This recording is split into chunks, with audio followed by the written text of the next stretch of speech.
that can hold up to 75 bullets with each reload. The firepower is fast and continuous, however the reload time takes a little longer. The MG3 can take up to a 6x scope. Also note that no other attachments can be used, and there'll be no single shot mode for this weapon. You can choose between the 660 or 990 RPM modes for the MG3. It also has a bipod that will automatically deploy when you lay prone. One cool tip to improve stability is to lie down. You can throw healing consumables. The healing consumables have been added to the trajectory slot. To throw them, you can select one healing consumable and tap the throw button. Players need to note that when thrown wrongly, it could bounce away. So please pay attention while using this feature. It's possible to ask team members far away to throw you the healing consumable. The ranking season has been updated and will be different this season. There is a new tier that's been added in between the Ace and the Conqueror tier. Also, the tier icons, level up effects will be updated. The challenge point system has been added to the ranking season. You can earn challenge point. This is possible if you complete a full game without neglecting teammates, leaving the game midway, or attacking your own teammates. If in case you achieve challenge point above a certain level, you can reduce the deducted ranking points even if you are eliminated from the battle early. Seasonal series rewards are given to users who have achieved higher tier in that particular season. Compared to the one season reward, there are better items included. For a certain period, the Mission Ignition mode will be added to the Erangel map. You can enter the mode through the new entrance. This theme mode includes 6 high-tech regions of Erangel, namely the Transit Center, Georgopol, Tech Center, Sosnovka Security Center, Logistic Agency, and Energy Center. You'll be able to see a lot of interesting updates in this mode. If you're curious, let us take a peek at the updates. In the Mission Ignition mode, the names of the new gen cities and existing cities are in 3D. This can be viewed while parachuting to the ground. You can also automatically drop to the area pinned in the map. It is a high-tech levitational line for trans-island travel across the map. The hyperlines run on preset routes at specific times. Go board the train from the station marked in the minimap. This way you can quickly navigate to the next station. The semi-trucks are autonomous driving vehicles that run on set routes and come with supplies. If you want to get a good loot, then attack these trucks. Those who are successful in destroying them will be rewarded with supply boxes. Whatever direction you look at it from, it looks like the future. The G38 gravity-free motorcycle hovers above the ground. There is a sitting capacity for 2 people. Since it runs both on land and water, you are able to explore the map in its full potential. The air conveyor acts as a transportation tool that catapults the player into the air. It can seat up to 2 players at a given time. The ASM Abakan is the latest assault rifle that's been added to the Mission Ignition mode. It uses the 5.56 mm ammunition that fires up to 30 bullets with 1 reload. It supports fully automatic firing mode, burst mode, and the semi-automatic mode. Also, scopes, canted sights, various guns attachments, and magazines can be used as attachments. Use the ASM Abakan and let us know the review in the comments. If you follow the puppy icon in the minimap, you'll be able to discover the special patrol dog.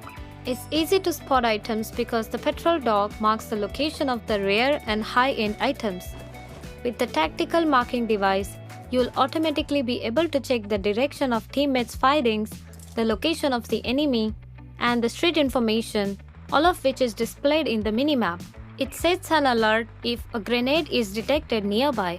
In the high-tech city, you can get hold of the riot shield that cannot be penetrated by bullets.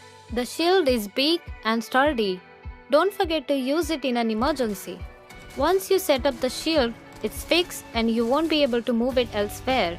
So you need to find the perfect location you'd want your shield at and tap on the button to set it up at that location. To make the play more personalized, we have added some more setting options. You can set the sensitivity level for each gun individually. You can also copy and modify the sensitivity of guns and store your preferred settings in cloud. On some low specification devices, a graphic option lower than smooth is added. We have added the 90 FPS option to some new devices. You can adjust the gyroscope sensitivity when the gyroscope is activated. The sensitivity of the tilt camera controls while the firing can be adjusted too. We've added an additional setting when it's activated. The up and down effect of the gyroscope will be reversed. Facing the issue of picking up the scope automatically even when you have discarded it because you don't need it? Don't worry. With this new update, you can fix this issue. Simply adjust the setting to Do Not Auto Pick Up Dropped Scopes. Once you check this option in the settings, you won't be picking up the scope you discarded. One more thing. The Advanced Pickup option allows you to pick up and set your favorite attachments for weapons. Once the attachment is picked up, it automatically replaces previous attachments with the ones marked as favorite. You can also adjust the settings to third-person camera viewer option. It is set to 80 by default and can be increased up to 90. The balance of faster launches at different FPS has been improved to ensure no differences in the burst speed. We calculate the logic of seating as well as improve seating reaction time. You can also try various other movements. Auto pickup is paused while using the healing consumables. If the current weapon runs out of ammunition while in use, it is automatically replaced by the next available weapon. Flare guns which have no ammunition will not be automatically picked up. There is now different colors to showcase the remaining mag. If it's 25% or below, it turns yellow, and it turns red if the level drops below 10%. You are now able to view the status of engagement for your teammates. When they are being shot, you can view it in their personal status bar. Glass windows have been added to certain buildings in Erangel and Miramar. The update cycle for the Royal Pass has been changed from 2 months to 1 month. With the addition of the new PK, clans with similar activity points can now compete with each other. The gallery function has now been turned off. Also, you can now add a bronze statue after your win. An NPC mini TV Ray has been added. Ray notifies you of message alerts and announcements in the lobby and helps you easily navigate to it. It's more like an added bonus in the form of a cute emoticon that helps you navigate your way through the lobby. It appears when you start the game and informs you about the various updates. It can also play pranks on you and is known to have a good sense of humor. I hope you all get to have a lot of fun with Ray. This is the end of today's update preview. It's now time for chicken dinner.